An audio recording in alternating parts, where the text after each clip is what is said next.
Oregon football recently flipped Ashton Cozart from Oklahoma to Oregon, but how exactly do you do that? What's that process like? We'll talk to recruiting expert John Garcia about it today. Here we go. You are Locked On Ducks, your daily podcast on the Oregon Ducks, part of the Locked On Podcast Network, your team every day.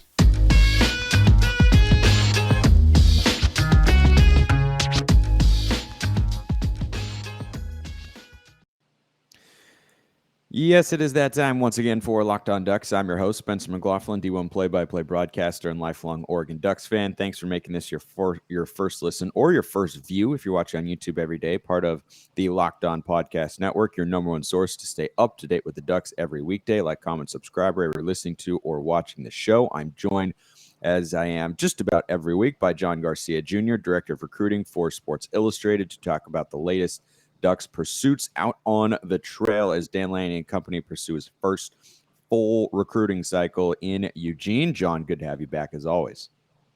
Good to be on with you, my friend. A lot going on up in Eugene. Ducks are pretty hot right now.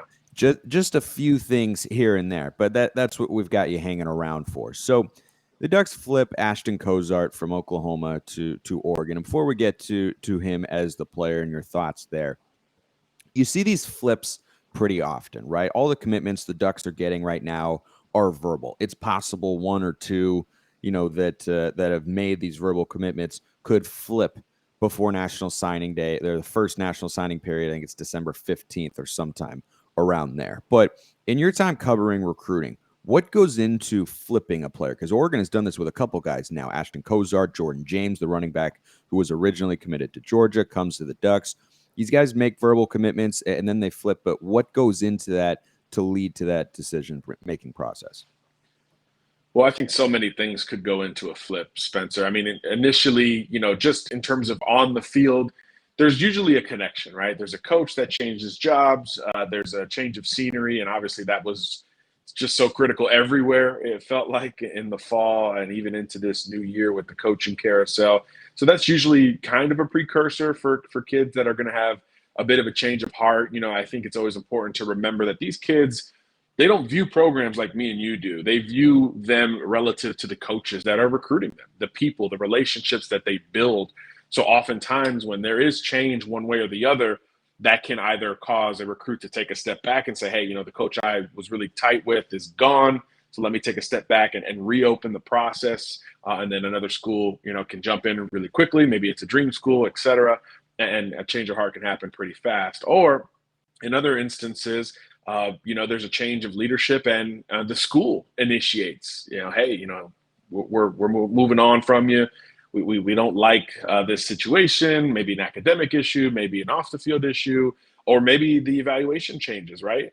Maybe the senior film isn't as good as the junior film and the school no longer views the recruit as a scholarship player. Now, those are very common, but not talked about because college coaches can't comment on recruits until they sign. So naturally, you'll just see the kid post a decommitment or a flip to another school without much of that explanation because obviously, he might be a little bit embarrassed. But I think it's a business decision on both ends. That's the long roundabout way to get to that point. It's usually a business decision.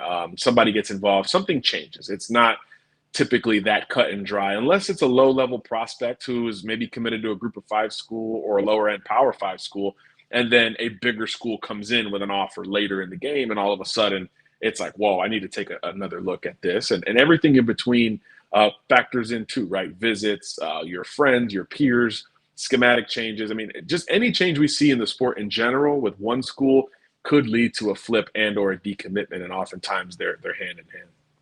How far along in the process do you think it usually has to be before a recruit will start to feel, I don't know if this is actually going to be the right place? I mean, guys make these verbal commitments. Do you think it could be as quickly as a couple weeks after? Do you think it could be a couple months after? I mean, after these verbal commitments come down, how quickly could the path for that recruit start to change, whether he gets in touch with a different coach or starts to think about a different school? What's the timeline, do you think?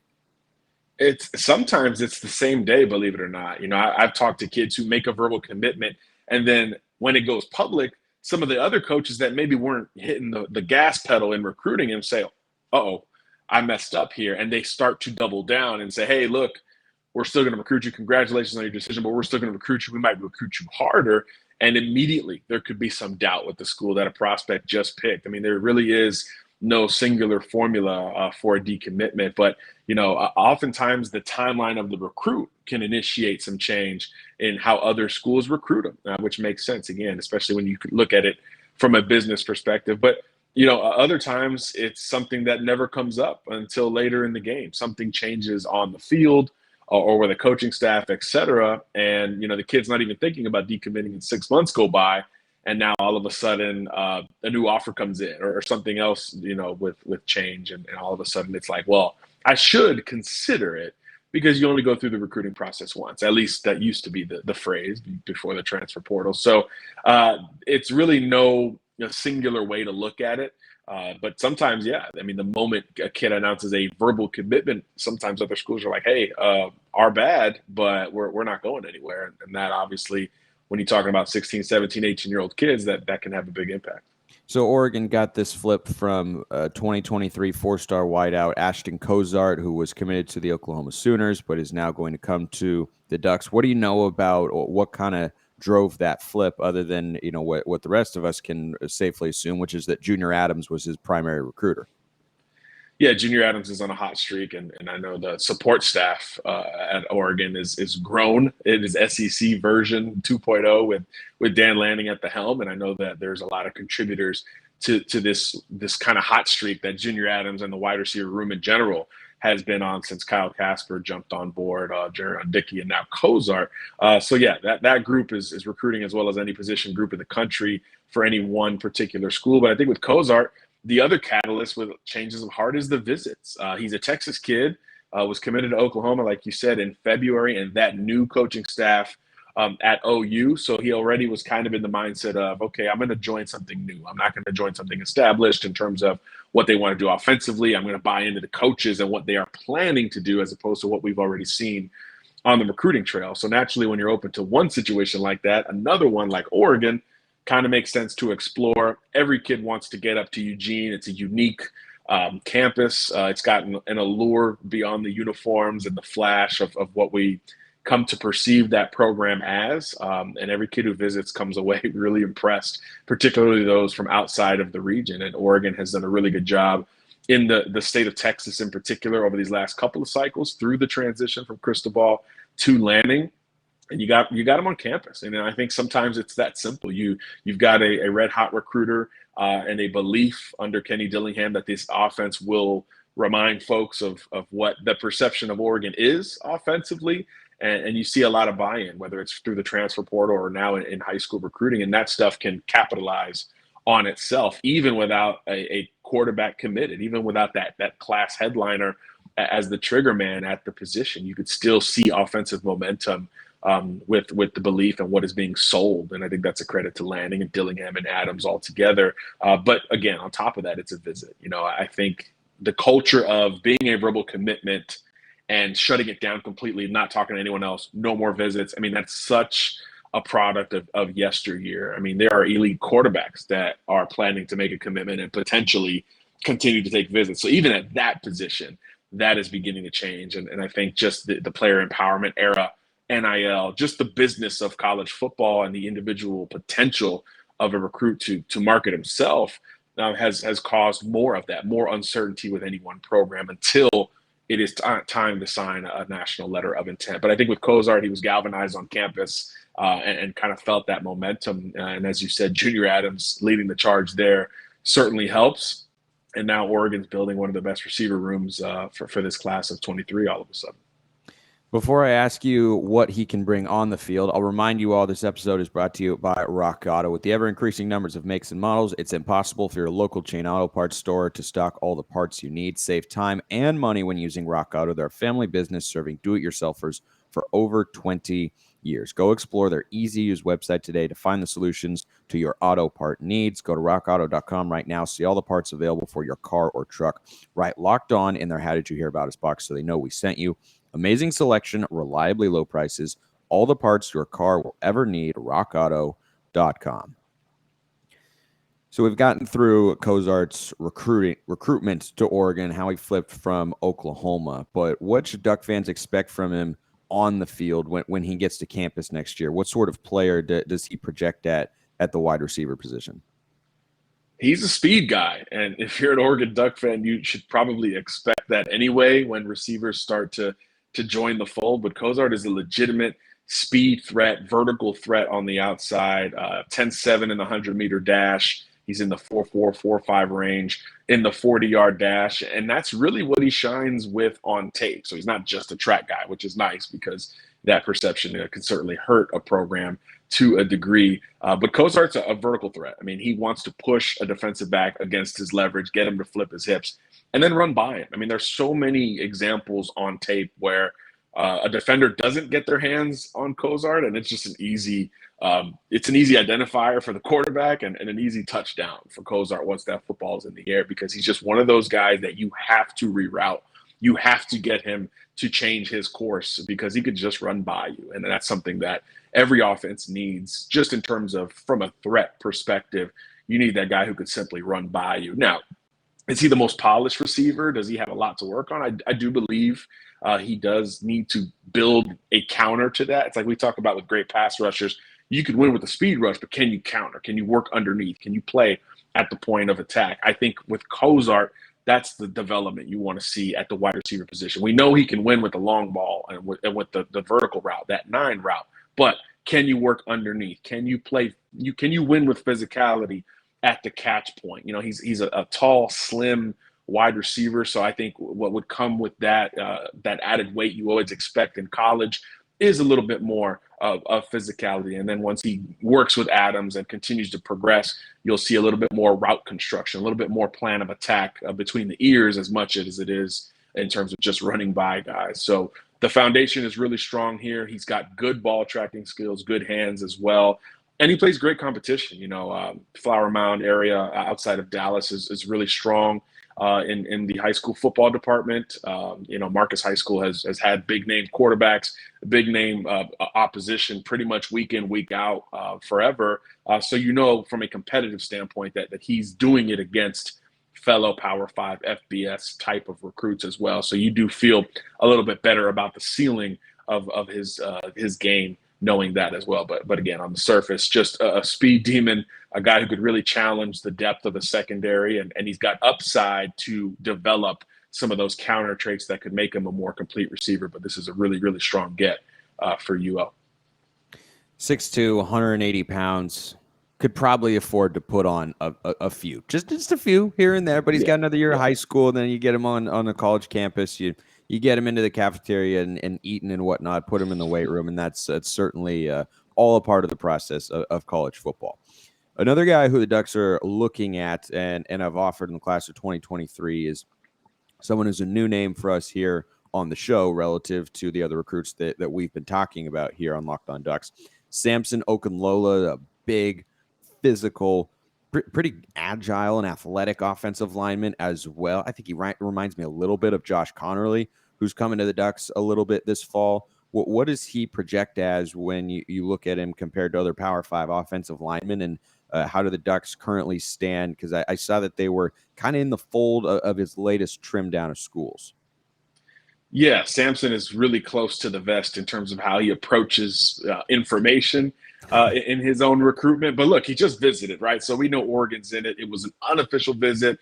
So if he reciprocates that with an official visit, I think we could all infer that the Ducks are very high on his list. Alabama just offered. Georgia's involved. Notre Dame is involved. It's a heavyweight national recruitment for one of the top offensive tackles in the country. And I think that's why. You know, he is 6'6", 320 pounds of muscle yet agility, and it's just not something you see in terms of a developed prospect on the high school level that way. You know, we haven't done our rankings at SI just yet, but look, he's going to be high up there. Love his tape, love his twitch athletically, just adjectives we're not used to talking about with offensive tackles, and I think that's what makes him so unique. And now, you know, he's keeping things close to the vest, so everybody wants a piece of him on top of that, because almost in that Arch Manning mold, he's not really giving a whole lot away. So now schools maybe in the second or third tier are like, hey, we might have a chance for this guy. So no official visits taken just yet. I mean, just pretty early in the process for Okunlola. So I think that's why it was so big that Oregon has already gotten him on campus. I think the only other visit he's taken recently is Boston College, and he's from Massachusetts. So that's, it's not the same impact as traveling across the country to go up to the Pacific Northwest. So I do think this is a quite unique prospect in terms of how he's planning to handle the recruiting process and his game. I think he's an elite run blocker. He's a developmental pass setter. But again, with those traits, you're talking about redirection ability, length, athleticism, you can see that being built relatively quickly when he does ascend towards the collegiate level. And then again, his recruitment's wide open. So he's quite the unique prospect to talk about. And I think relative to the other top offensive tackles in the country, they're all looking to make decisions here soon. He is not. So I think this is not the last time we're going to talk about Okunlola on this podcast or elsewhere, because he's one of those guys that could go the distance during the recruiting process, and more programs are going to prioritize him as some of these other offensive tackle dominoes fall. But again, we talked about it with wide receivers. Oregon's rolling on the offensive line as well. That's something that maybe, again, perceptionally, you said, okay, you're losing Mario Cristobal, Alex Miramar, guys known for offensive line development. Maybe that's a drop-off for the Ducks in this new coaching staff. Obviously, not the case thus far. Josh Connerly capping that 2022 class, I think, was a signal nationally that, hey, this Duck program is going to be able to contend with top tackles regardless of location here going forward. And Okunlola, even taking this visit at this time, reemphasizes that point. So the Ducks are probably going to stay in this race until the end. Yeah, Connerly, Davey Uli as well in the class of 2022, 4-star. I think Connerly was Rainier Beach. I want to say Uli was like Puyallup, somewhere around there, but both from the state of Washington and pretty highly rated guys. Connerly, of course, the headliner. And I liked what you said about words you don't use often to describe offensive linemen, like twitch. That's what I used that the other day here on the show to talk about a point guard recruit that Oregon basketball has gotten, the twitchiness that he's got in there. And I think Oregon fans, after Penei Sewell, who looks to be the anchor tackle for the Detroit Lions, every time you talk about a big offensive line recruit, that's where our minds are going. There have been some good Oregon tackles over the years. Tyrell Crosby was really good recently as well. There have been a whole litany of guys at that position, but Penei Sewell probably the top one. And the other interesting thing about Okunlola, 6'6", 320 pounds. When was the last time somebody that size came out of the state of Massachusetts? I mean, exactly. You hear somebody of that size and you think it's Alabama, it's Georgia, it's Texas, it's Florida, it's California, right? It's somewhere in the South, or it's Florida or California. I don't think the Northeast is sending out a lot of guys like that. So a fascinating recruitment to follow. Guys who we have discussed here on the show before, or who I will ask John about in a moment. After I remind you, Bet Online continues to be the number one source for all your betting needs and sports info. You can find all the latest odds, news, and sports developments, including this year's basketball playoffs, Major League Baseball scores, Go Mariners fights, and even next season's NFL futures. BetOnline is your continued source for all your sports wagering information, from live betting to playoffs, esports, and more. Head to the website today or use your mobile device to learn more about the trends and action. BetOnline, where the game starts. All right, let's dive back into the water of guys who we have been following here on the show. And Oregon's been getting these wide receiver commits in the class of 2023. Kyler Casper reclassified to 2022, or else he would have joined Jurion Dickey and now Ashton Cozart in next year's recruiting class of wideouts so far. But the Ducks have been doing all this without a signal caller in that class, and you just wonder how much it could elevate Dante Dowdell in that class as well as a running back, how much the recruiting could elevate even further for next year's class if they're able to get a big-time signal caller. So let's start with Dante Moore, the 5-star quarterback recruit out of the Detroit area.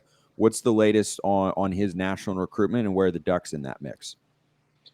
The Ducks are still right in the thick of it for Dante Moore, but a lot of schools feel that way too. And I think that's what makes his recruitment unique as a quarterback, because usually we talk about 2 to 3 schools total with quarterbacks, but with Dante, it's like the list is extending. And now Oregon's had him on campus for an official. LSU the weekend prior. It looks like Texas A&M is going to get the next visit out of him, but he's long been linked to the Midwest. He just visited Michigan this past weekend. He's probably going back to Notre Dame sometime soon. which is probably the favorite, longstanding favorite, if you have to pick one in this recruitment. But I think the combination of continuing to take visits and a truly undefined timeline has started to make a lot of people question where in the world this kid might go for his college football. And it's warranted. He's a 4-year starter at King High School in Detroit. He's won a state championship.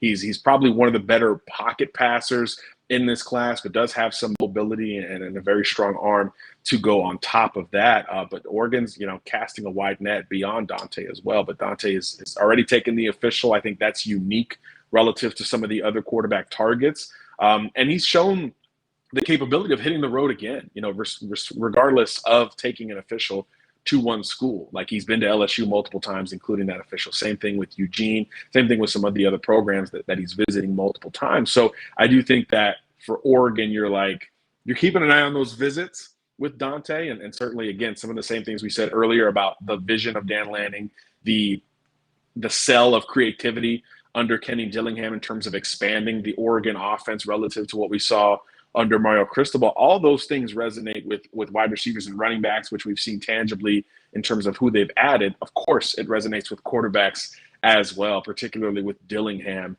who's obviously, personally recruiting Dante and some of these other targets. But I just think because he's been kind of the hardest recruit to peg at the position, I think it's opened the door for not only Dante to continue to take visits to other programs, but for Oregon and others to say, okay, well, we also need to cover our bases and recruit some other quarterbacks. But there's no doubt in my mind that if Oregon could pick one and they would, have to commit to the Ducks, I think Dante would be where that conversation begins.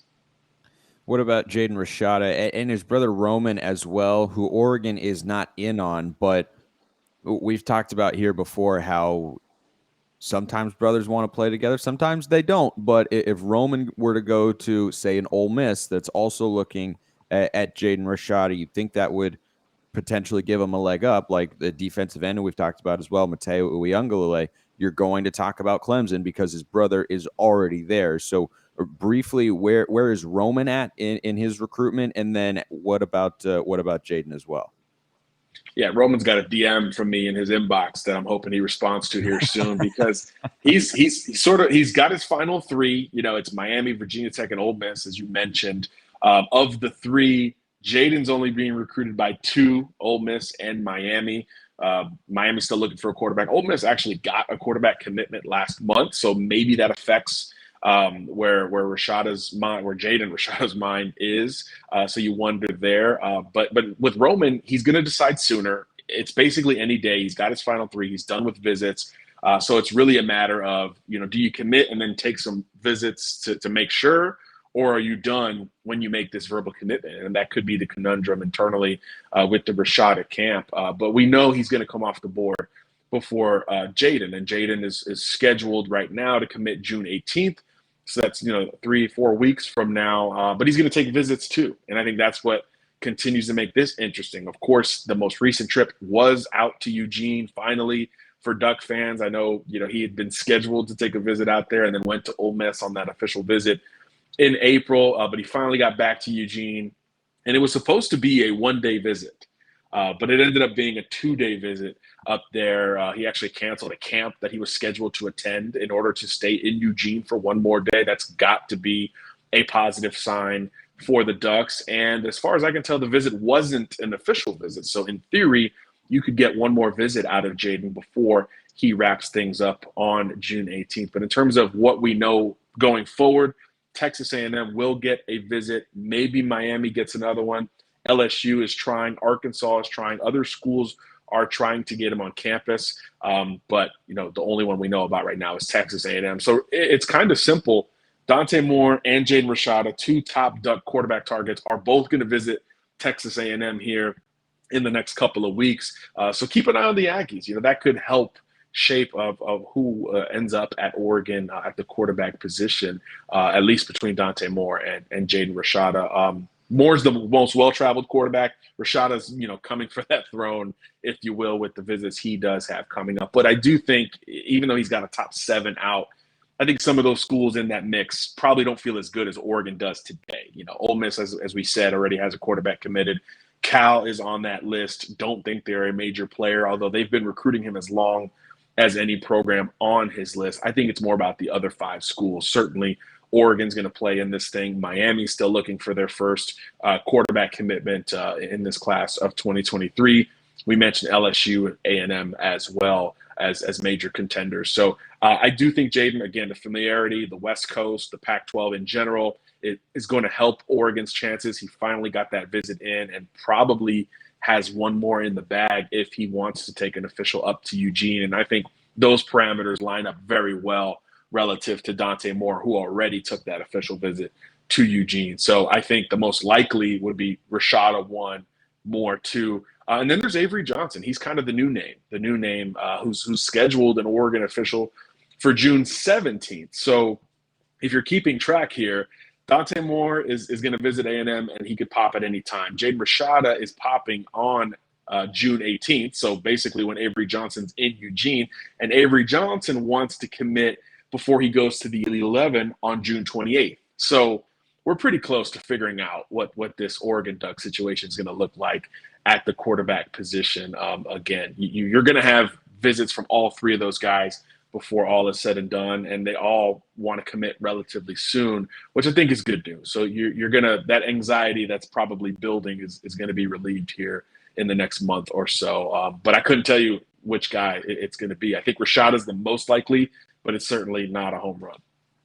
To say that I would be shocked if he chose Cal based on that list of 7 teams would be the understatement of the century. But you never know.